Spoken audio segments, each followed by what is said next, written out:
அடி தாங்கி எழுதி வைத்த கதை தாளின் மீது இங்கை ஊற்றி விட்டான் ரவி. வளரும் எழுத்தாளன். அதை பார்த்த அதிராம் அறைந்து விட்டான். சுபா வந்து மகனை எடுத்து கொண்டாள். அபிராம் சுபா காதல் திருமணம் புரிந்தவர்கள். அபிராம் சுபா காதல் திருமணம் புரிந்தவர்கள்.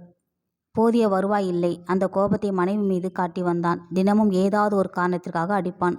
சாப்பிட்ட பிறகுதான் சகஜ நிலைக்கு வருவான் அபிராம்.